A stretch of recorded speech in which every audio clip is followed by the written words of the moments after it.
So for those of you who've attended before, there's a little pre-course questionnaire that we're doing. So it's part of some research that we're doing into the course in terms of what how it's benefited your understanding of the AFP. So as you know, we've sort of covered all aspects of the application process, and we're really keen to sort of see how useful that's been for you guys and how we can improve it.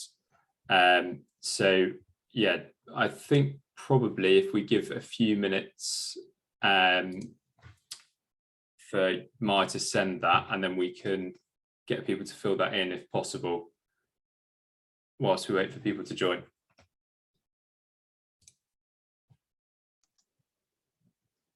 And just a few housekeeping things. For those of you who attended before, you know, but for anyone who's new to us, throughout the webinar, if you have any questions, please use the Q&A function, which is available at the bottom bar of your Zoom. And the three of us will be moderating that as we go along, and either answering the questions as we go, or we'll flag them up for answering at the end. So just leave your questions there, and you'll be able to see other people's questions and answers as well.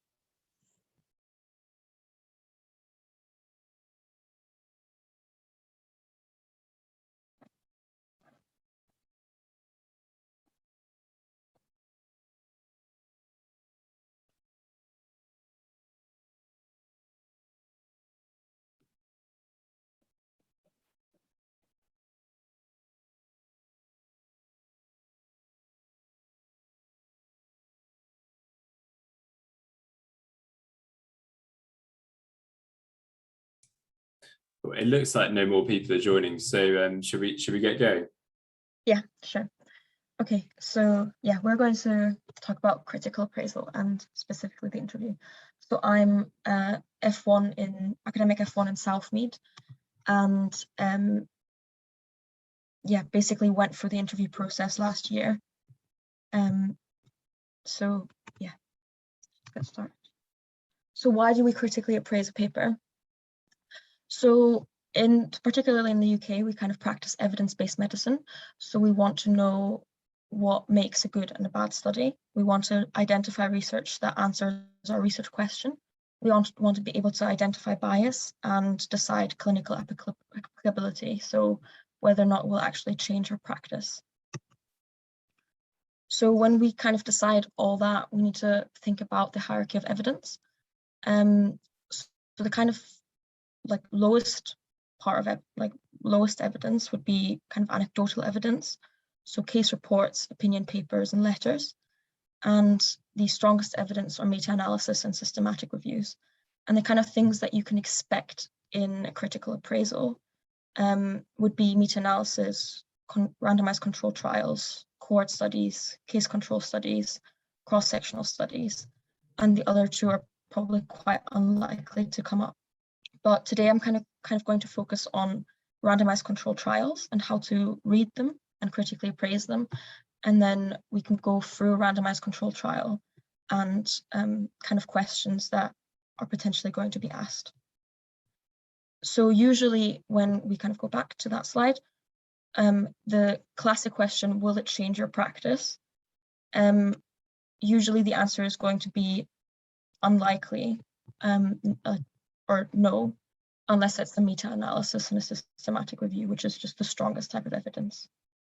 So if you're ever asked that, you can refer to the hierarchy of evidence. Okay, so in an interview, what are they going to ask you to do? So they could give you an abstract, a paper, they could give you results or tables that you've not seen before. And that could be at the day of the interview or even during the interview. But usually if you're going to get a paper, you're going to have enough time to read it. But during the interview, it's quite usual for them to give you maybe some graphs or tables that you need to just ad hoc interpret.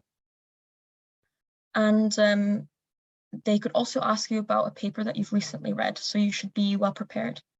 And you're usually going to be asked to summarize something, so either summarize the paper that you've read recently or whatever they're giving you, and that should usually not take more than 2 minutes. So you should have one sentence about kind of the study design and the characteristics of the study and PCOS, which we're going to go through later. And then another sentence about kind of the results and what you can conclude from the study. So questions that they're usually asking are about strengths and weaknesses, biases, methods, statistical terms that you need to be quite comfortable with, and whether or not it will impact your practice, as I said earlier. And the number one thing, if you critically appraise a paper, is that you're structured. So this refers to both answering your questions with structure, but also whilst you're reading a paper, if you do have a structure and if you can think about that structure, it makes it much more, it's much simpler to critically appraise.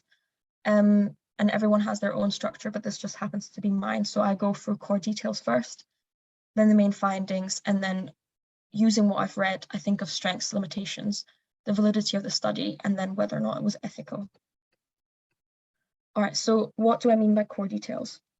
So that's kind of the summary of the study. So study type, so in this case, probably would be randomized control trial, and its characteristics. So that might be, you know, who funded it, or like what organization was organizing it, or whether or not it was blinded.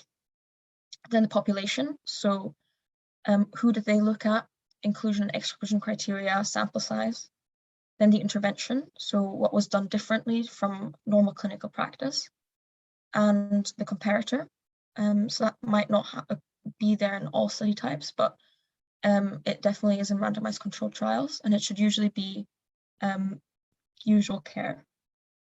Then outcomes, so what was measured, what were the primary and secondary outcomes, and were there any safety outcomes?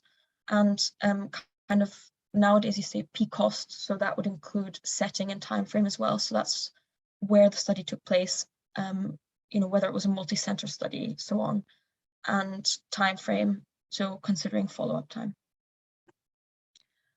Then to main findings. So what do the results show? And common things that you might be asked about are hazard ratios, odds ratios, relative risk, and number needed to treat. So you should be really familiar with these terms and what they mean, what the differences are. But the most basic things that you might be asked about are confidence intervals and p-values. So it's really important to know them. So a confidence interval is a range of values describing the uncertainty around an estimate. So the mean found is going to be an estimate of the true population mean, and the confidence interval shows the 95% confidence surrounding that mean.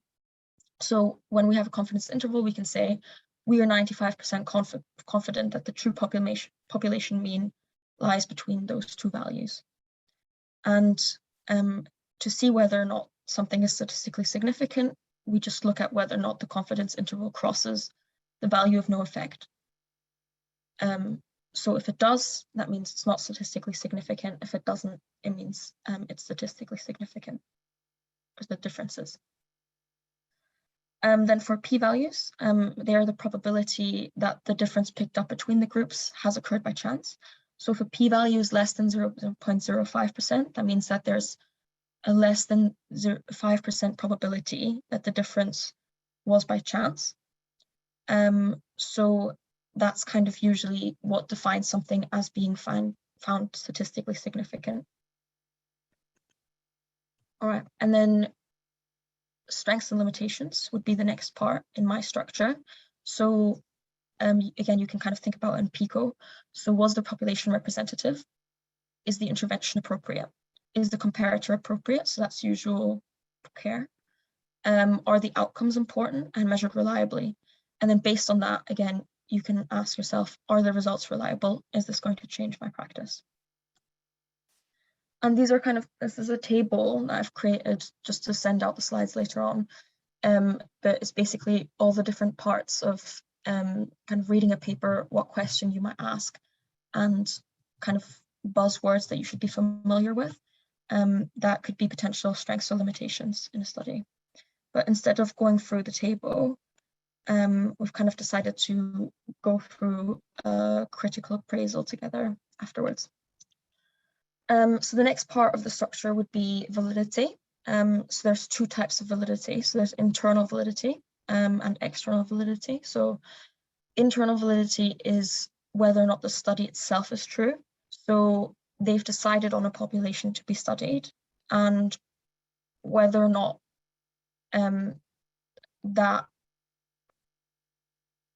that was actually studied, what they set out to do it from the start, is basically internal validity. So that can be caused by errors in measurement or errors in the selection of participants. Then there's external validity. So whether or not the results apply to the similar patients in a different setting. So whether the results can be generalized. So if something is not internally valid, that means that the results are wrong. And if something is not externally valid, it just means that it makes no difference. Okay, so then moving on to kind of ethics, the last part of the structure. Here we can ask, so what about the researcher? Were there ulterior motives? So were they funded, for example? Then about the population, so did they give their informed consent? The intervention, so whether the intervention was appropriate. And then the outcomes, so would the outcomes make a difference to clinical practice? So we had the Access AFP team had a paper last year that they sent out, or not paper, but an abstract that was slightly changed, but sent out for the critical appraisal station at the interview. So I thought we could just go through that abstract and I'll read it and critically appraise what's going through it, and then we can look at the questions that we had last year and how to answer them, really. Okay, so kind of starting it. So this interview station would be about 7.5 minutes. So that doesn't include you reading the article. It just means that those are the 7.5 minutes of answering the questions. So if we start, we know that this study is from the New England Journal of Medicine. So that suggests that. Sorry, Antonia, sorry to interrupt. I think we're still on the page with your slides. Right, sorry.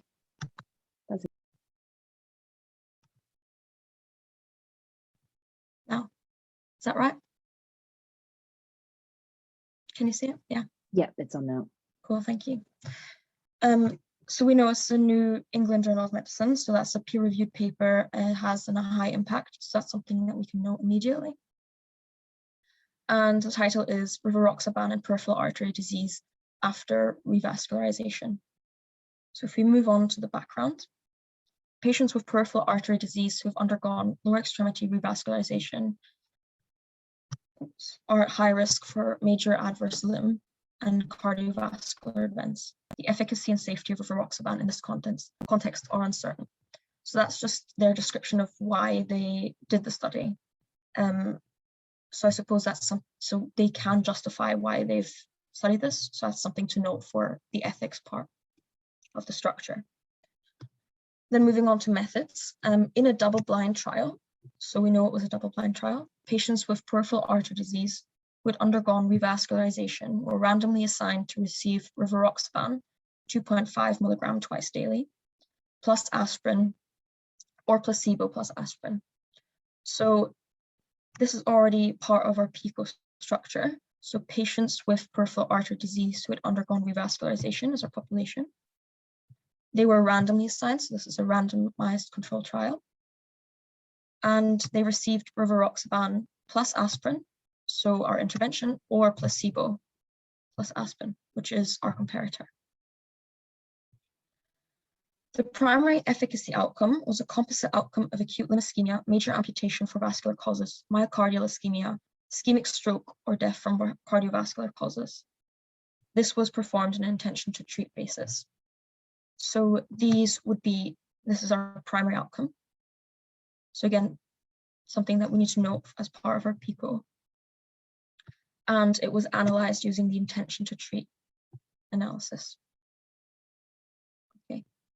So 1,015 primary outcome events would be required to provide the trial with 19% power to test the primary hypothesis that rivaroxaban would be superior to placebo.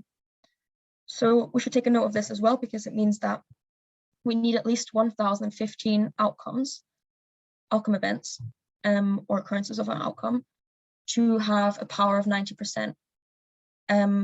So if we have more than 1,015 primary outcomes, that means that we'll have enough statistical power to measure a difference, if there is one, between the two groups. The principal safety outcome was major bleeding, defined according to the thrombolysis and myocardial infarction classification. Major bleeding, as defined by the International Society on Thrombosis and Hemostasis, was a secondary safety outcome. So these are another two outcomes that the study looked at. So the safety outcomes, and interestingly, they used two types of definitions for major bleeding. So that's something we should take a note of as well, just because it's quite unusual, and we could potentially think of something that is a limitation or a strength here. And an exploratory analysis of the efficacy outcomes on this on-treatment data set was also performed. So that's also something to take a note of. So another analysis was performed. Okay. Now to the results. A total of 6,564 patients underwent randomization. 3,286 were assigned to the rivaroxaban group, and 3,278 were assigned to the placebo group. Of these patients, 1,080, so 33% in the rivaroxaban group, and 1,011, so 31% in the placebo group, discontinued treatment prematurely. So that's also something to take a note of, because there was quite a high proportion of people who ended up dropping out of the study, and that can lead to something called attrition bias. So we need to be aware of that. The primary efficacy outcome occurred in 508 patients in the rivaroxaban group and in 584 in the placebo group. So 508 plus 584 is more than 1,015. So that suggests that there were more than 1,015 primary outcome events. So the study was powered enough to show statistical significance. So that's something we should take a note of as well at this point. And the Kaplan-Meier estimates of the incidence at 3 years were 17.3 and 19.9% respectively. So the hazard ratio was 0.85. And looking at the confidence interval here, we can see it doesn't cross the line of no effect, which would be 1 for hazard ratio. And the p-value is also significant because it's less than 0.05.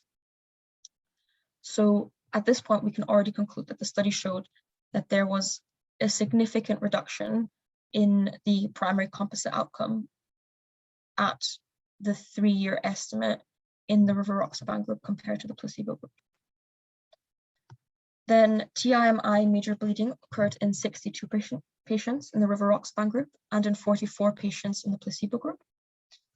And we can take a note of the hazard ratio here, which was 1.43, but the confidence interval is crossing 1. And the p-value is over 0.05, so we know this was not a statistically significant difference. ISTH major bleeding occurred in 140 patients in the rivaroxaban group, as compared with 100 patients in the placebo group. And now the hazard ratio is 1.42, and the confidence interval is above 1, with a p-value less than 0.05. So this is actually a statistically significant difference that they found here in the secondary safety outcome.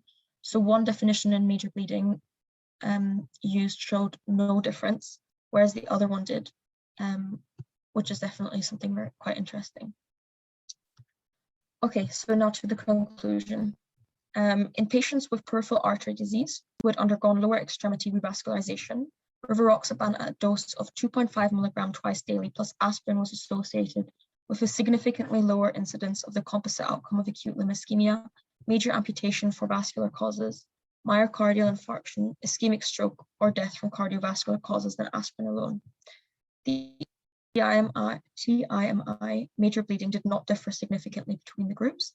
The incidence of ISTH major bleeding was significantly higher with rivaroxaban and aspirin than with aspirin alone.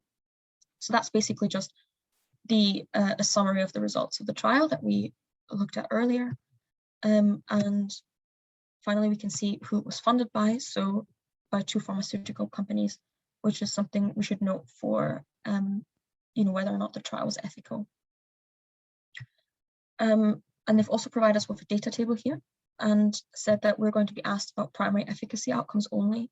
So we should have a look at that as well. So that includes kind of the first part. So we know the primary efficacy outcome already. We already looked at the hazard ratio earlier. So that was 0.85 and it was statistically significant. But now we can see the different parts of the composite outcome. So we can see acute limb ischemia had a confidence interval that did not cross the line of no effect, so did not cross 1. So suggests that there was a significant difference between the two.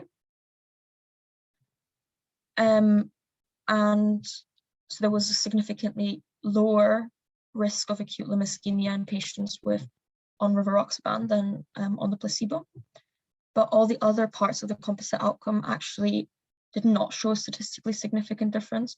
So here the confidence interval is more than 1, or crosses 1, basically. So that's just something to realize at the table. Okay, so now if we go through the questions that we asked during the trial interview. So the first question is, please summarize the study and its findings. So as I said earlier, you should really not take any more than 2 minutes on this. And the first part should be your study design, characteristics, and PICO or PCOST, depending on how much information you get from the abstract that you've read or from the paper that you've read. And then we also need to summarize the findings. So we want to say at least 1 sentence about the results of the study. So in this case, we can say that this was a randomized controlled trial. It was double-blinded and company funded. And it was published by the New England Journal of Medicine. And kind of summarizing PICO in 1 sentence, we could say that it compared rivaroxaban. It compared the effect of rivaroxaban alone to, rivaroxaban and aspirin to aspirin alone in patients with peripheral artery disease who had revascularization on the composite outcome of acute limb ischemia, major amputation for vascular causes, myocardial infarction, ischemic stroke, and death from cardiovascular causes.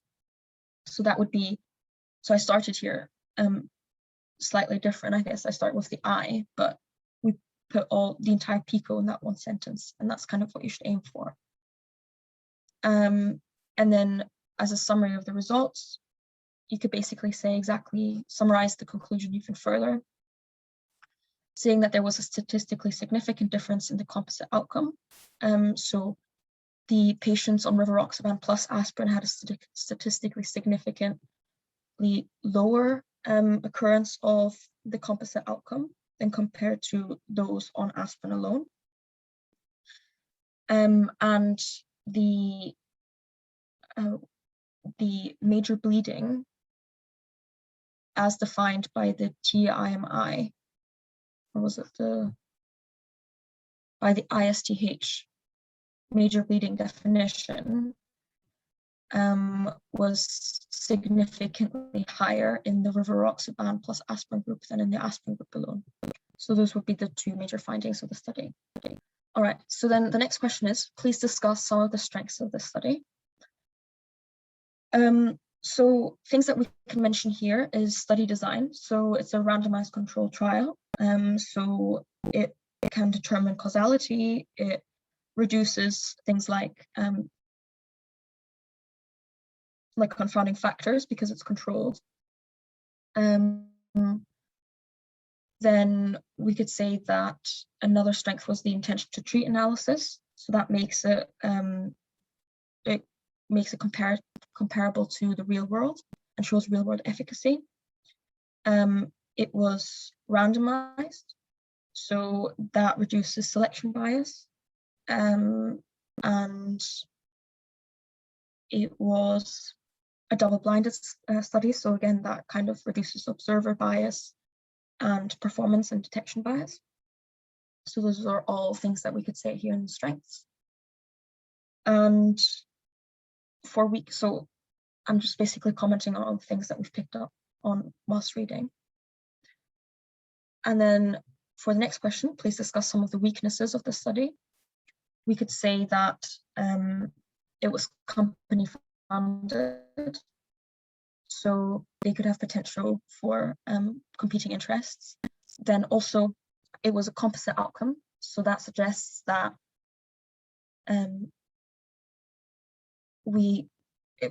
there might be an ethical issue here, because the company could potentially use the composite outcome to mask that there was truly just one effect on the acute limb ischemia, rather than on all of the parts of the composite outcome. So now the company could potentially claim, saying, you know, it reduces the effects of all of those things, whereas in reality it just showed evidence of reducing the risk of acute limb ischemia. Another weakness is that they used 2 definitions for major bleeding. So you know, why did they not just choose one definition? And why did one show that there was a significant difference, whereas the other one didn't? Yeah, so again, there's kind of a question of whether or not they are obscuring results. And they also used an exploratory analysis. So that can basically suggest something called data fishing that you should have a look at. But it basically means that if you've not decided explicitly what you're looking for in a study, you're just looking for data, and that kind of reduces statistical robustness. So that would be an exploratory analysis, but have a read over that. And there was also significant loss to follow-up. So again, as I mentioned before, that can lead to attrition bias. Okay. So then for question 4, how did the authors address loss to follow-up? So they use the intention to treat analysis, which addresses loss to follow-up. And they also used, so it's just quickly mentioned here, Kaplan-Meier estimate, which kind of make up for censored patients.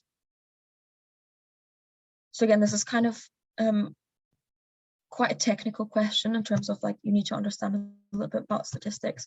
So it would be quite useful for you guys to just have a read on what that means. So what Kaplan-Meier estimates are, and you know what an intention to treat analysis is.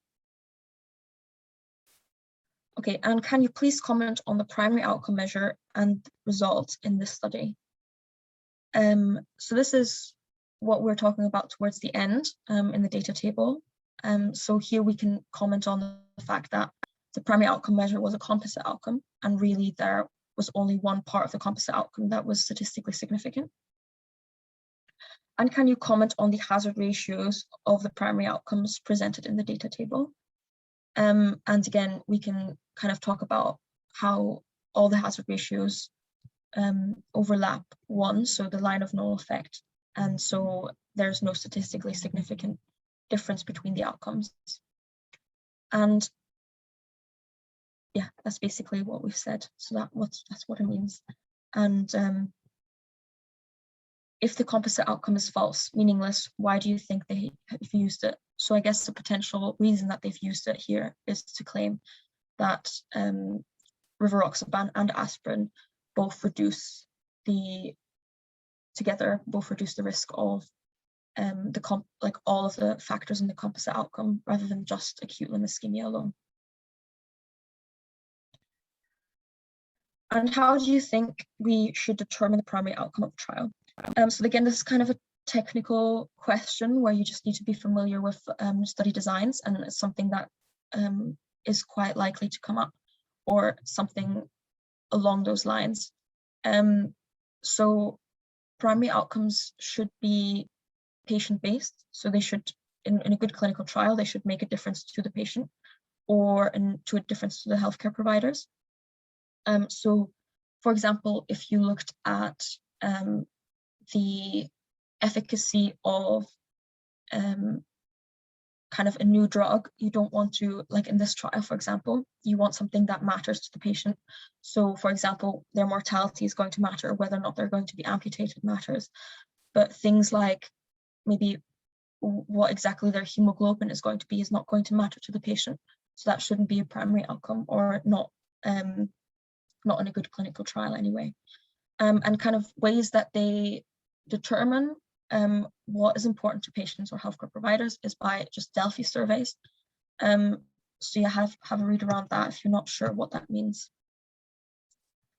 And then how would you use the information gained from reading this paper in your clinical practice? So this is the very classic question that I've kind of alluded to several times already. But yeah, in this case, as it usually would be, it's probably not going to change my clinical practice because it's only one study. It's only a single randomized control trial. I would like to see more randomized control trials. Also, it only showed a significant difference in the acute limb ischemia part of the composite outcome, and there was clear evidence for increased major bleeding, even if it was just for the one definition. So we don't really know whether or not it causes, it leads to, you know, if whether or not it's better or worse, really. And we also need to look at whether or not the patient population that they were looking at is actually representative to our patient population. And that will really depend on who we're looking after. So that's kind of how you answer those types of questions and how you read a paper, and I hope that was useful. So now, can you see the presentation again? No, not yet. I'm still on the Word document. Okay. No? Yeah. Okay, great. All right, so kind of top tips for interviews to summarize this. Your first sentence in the summary should be PICO and study design and characteristics. You should summarize results concisely. So if you do get an abstract, it's usually going to be within that conclusion that you can just literally almost read out. Be familiar with research and statistical terminology. So what biases are, what confidence intervals are, and specifically like selection bias, attrition bias would be quite useful to know about. Practice how to critically appraise and how to present studies. So you probably want to look at more study designs than just a randomized control trial, but really every critical appraisal kind of follows the same structure of reading and interpreting the information found. And familiarize yourselves with graphs or tables. Have a look at patient demographics in randomized control trials and how to talk about those, as well as results tables. And always note if the study can affect your practice. And in that question, you can always mention the hierarchy of evidence. And most importantly, you should be confident and show that to the interviewer. Here are some resources that might help you just read up on how to critically appraise a paper. Yeah. And I suppose we can do the Q&A now.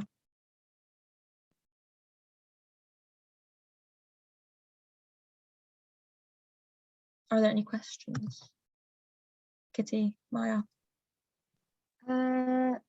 Oh, someone's said, can you go back to the resources slide? I suppose we can go through it in a bit more detail. Yeah.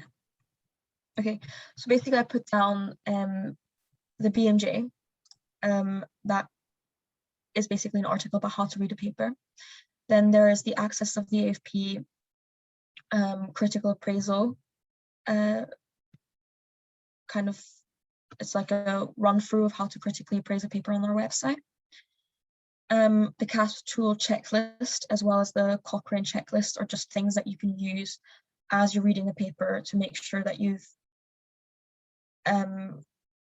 looked at all the different parts of it. Basically, it helps you to determine kind of biases and things like that. And the same is with the riskofbias.info. That's the Robbins I tool, sorry. And then there's also the Cochrane risk of bias tool. So these are kind of tools that are supposed to help you with finding bias and kind of understanding bias as well. And the YouTube video is just an academic FY in London, kind of talking about how to critically appraise a paper and interview station.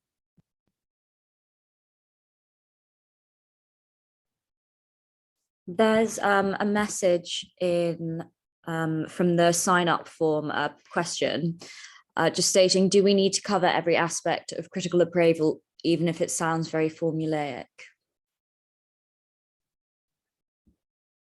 I don't really, I don't know if I understand the question very well. I don't know if you guys want to help me out. So I think it's just going like a critical appraisal is a structure, so it is a formula. You do really have that PICO and then going through the strengths and weaknesses. So even if it sounds very formulaic, they're just assessing your ability to critically appraise. So I would suggest using a formula and going through every aspect as thoroughly as you can within that time. I think that in an interview situation, you're actually quite unlikely to be asked to like go through the entire critical appraisal process. So you're more likely to be asked specific questions about things that you would have thought about. But it's really, really useful to kind of practice how to critically appraise something based on a checklist and based on a formula, because even though it's not a formulaic process as such, like later on, as you get more familiar with it, you need to be comfortable with what you're doing. And there's only one way to really do that, is just by kind of practicing that formula and just running through that continuously, and then you'll eventually just know what it is. And I think it's helpful in terms of the formula, because obviously there will be individual weaknesses depending on what the paper actually was, but there's always, you know, like generic things that you can comment on. For example, if it was an RCT versus a cohort study, immediately you should be able to say, well, with a cohort study, you can't determine a causal relationship. There is this, and this bias that is you're already subject to just based on the fact that it's not randomized. And knowing those things off the top of your head and being able to say those first just gives you some time then to think about what are the actual specific weaknesses to this paper. And it's just like an easy way to rattle off some strengths and weaknesses without thinking too much about it. It's my advice. Someone's asked, do all randomized controlled trials need to be pre-registered? Is this something that, if it's potentially missing from the abstract, something that could be critiqued? I think that, yes, all randomized controlled trials should be re-registered. You know, if they give you an abstract where it doesn't say that it was pre-registered, you know, you can comment on it. I don't think that it would be that detrimental if you didn't comment on it, though, because it might just not be something that they included in the abstract. But I think that would just be my opinion on that. It's definitely something that you can comment on, I think. Yeah, and I think if they just gave you the abstract, you could say something like, well, I would need to read the full paper, because people often don't say that in the abstract. However, just as a general thing, RCTs should be registered these days. There's a huge movement that I can't remember the name of at the moment, which is that if you don't register your trial, you're going to have trouble publishing the data, because the whole point of registering a trial is so that you're very transparent about your research statistical analysis plan. So that's increasingly becoming a requirement. And the same goes to systematic reviews these days. They should be registered on something like Prospero, or your protocol for your study should be published in the journal. And these are all things that you can talk about. But again, unlikely to be listed in an abstract, but you can definitely say like that's something you would look out for if you were reading a full paper. There we go, somebody's posted it, All Trials campaign.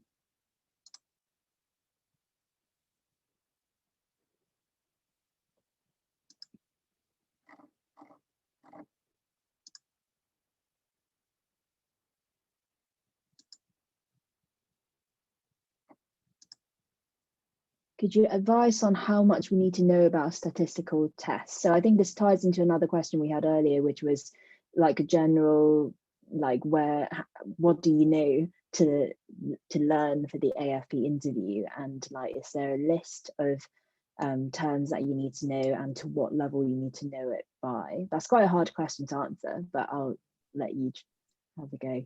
I think, I mean, the example here used, ANOVA, is probably not going to be worth it to like really understand and explain. ANOVA is probably not going to be worth it for the AFP interview. I think it's very unlikely that you'd be ever asked something like that. But you should definitely know about kind of what I said earlier, like hazard ratios, odds ratios, relative risk, number needed to treat.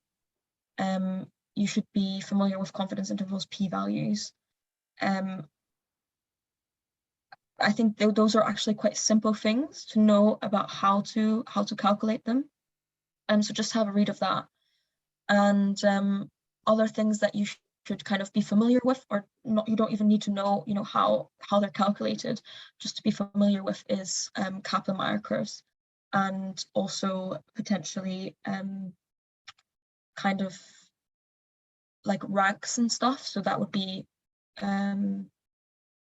correlations. Yeah, I think that's my opinion. That's not what I knew anyway. Yeah, no, I agree. I think for most of those things, obviously, if you do know in detail what they are, then really good. But in general, I would say, like, as long as you sort of know the basic ones, and for things like ANOVA, like if you have the time to read and you already know about the kind of basic terms, then if you know just overall what it does, then that's helpful.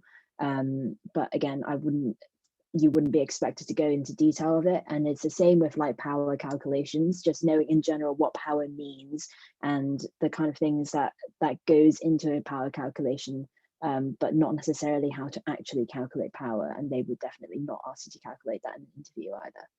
And same with the Spearman's rank. So that's the next question here. Spearman's rank and Pearson's test of significance. I think though it's really great if you know those tests, that they exist and how to interpret them, but you definitely don't need to know how to calculate them, and you'll never be asked to calculate them. Like I think they're actually quite unlikely to ever come up in an interview for you to interpret them even. But you should be just aware of like how to interpret a correlation. So if it's negative, what that means. If it's positive, what it means. If it's close to zero, what it means, and so on. Is it possible to get questions about qualitative research? I don't know. I think that it's, again, very, very unlikely to come up.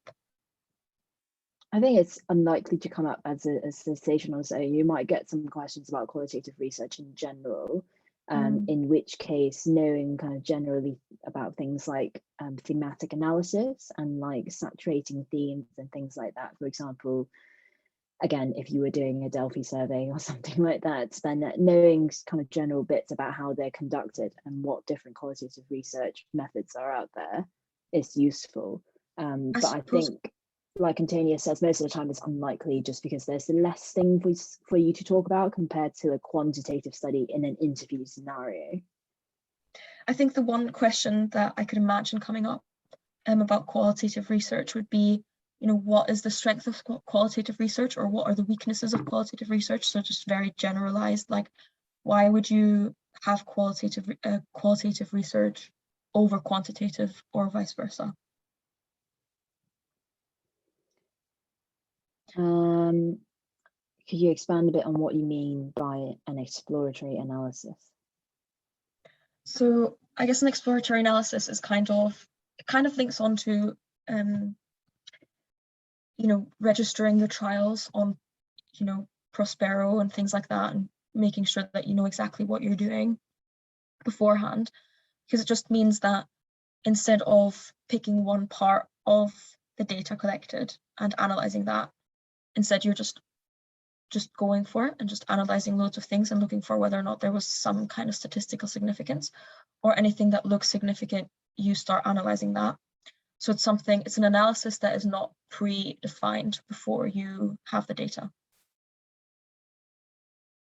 My understanding of it is it's kind of also used to categorize and like figure out what the characteristics of your data are, and from then on how to analyze it and which statistical tests to use. because if your data looks like it's normally distributed versus not normally distributed, that would be involved in the exploratory analysis, working out whether it is distributed in a normal way. And that would then help you to analyze the data for significance. It's not, an exploratory analysis doesn't have any test of significance involved, and it's generally a way of visualizing data using graphs.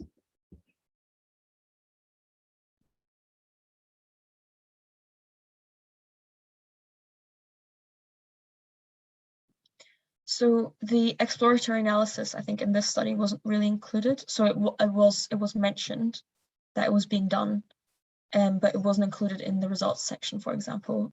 You could probably find the trial online and look at the full paper, and you might see some more about like what exactly they did in the exploratory analysis there.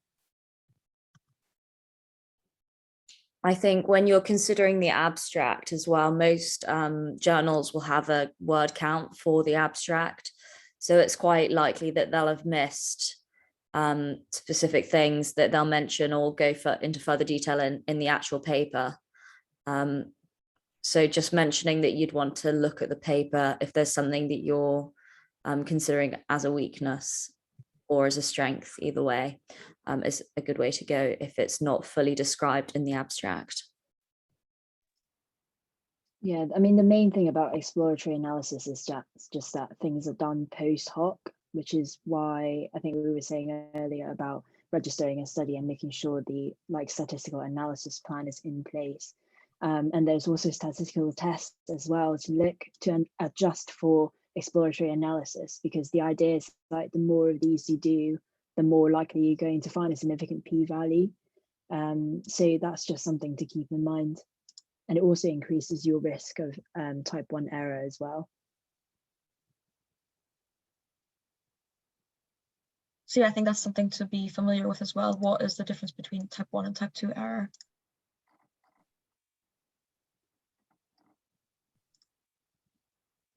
To end, I don't know if maybe if Maya, do you want to share maybe some general tips that you found useful when you were preparing for the critical appraisal interview?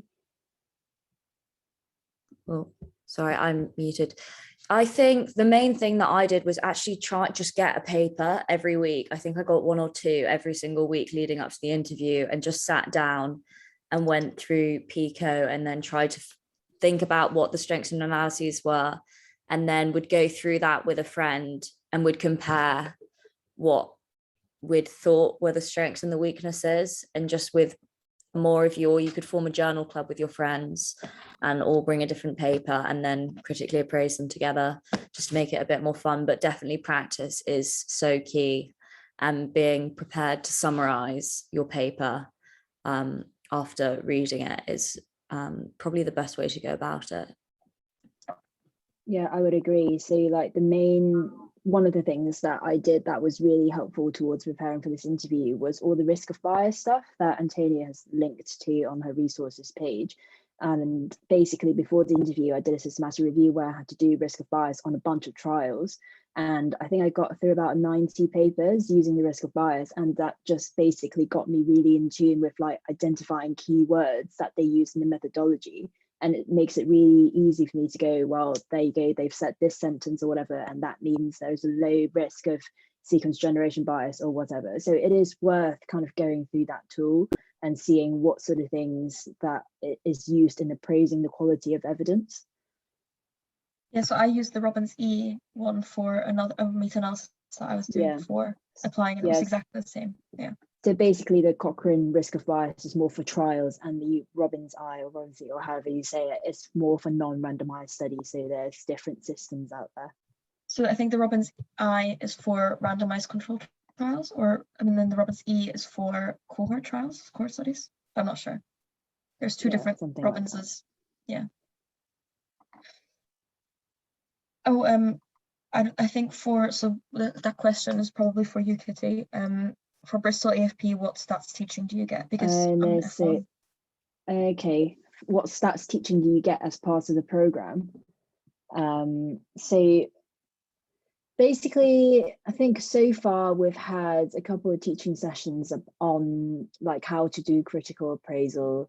We had a few sessions about like interpretation of statistics rather than how to calculate them. But the University of Bristol does offer a number of short courses that you do get discounts on as an AFP trainee, which goes through over a number of days in detail how to perform statistical analysis. But for the kind of AFP generic teaching program, it's more about interpreting the data rather than actually doing it on any sort of statistical program like R or SPSS or Starter. Does that answer your question? Well, let us know if it doesn't.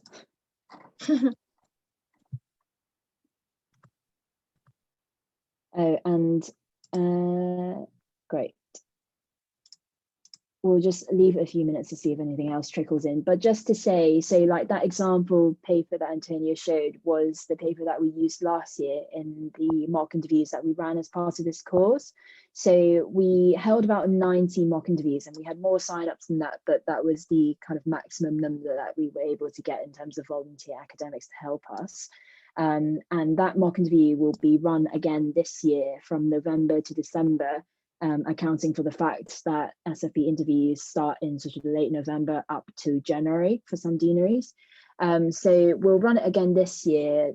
The sign up and details will come over the next couple of weeks, and the structure of it hopefully will replicate with some reality of what it will be like. So that will consist of a critical appraisal station with a different paper that we chose for this year, and we'll send out model answers and things like that after you've completed the mock interview, a clinical station, and then finally a management / personal station at the end.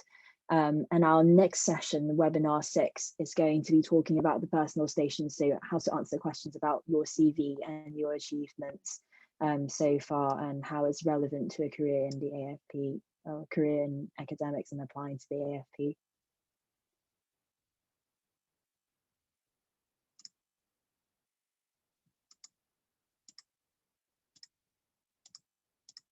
Okay, so if there are no more questions, I think we'll end it there. Do keep an eye out on either our website or the Facebook page about signing up for the mock interviews, and we'll most likely have more information as well about the sign up for the mock interviews at the next webinar as well, so make sure you come to that. Yes, and all the previous talks are recorded and available on our website. Okay, so I think we'll end it there. Thank you very much, everyone, for attending. The Oxford, yes, so someone's just asked about Oxford interviews. Yeah, we'll try and organise what we can. It obviously depends on the volunteers that we've got for this mock interview and whether they will be available. But we'll try our best to make it, to open it as soon as possible. Cool, thank you everyone. Bye.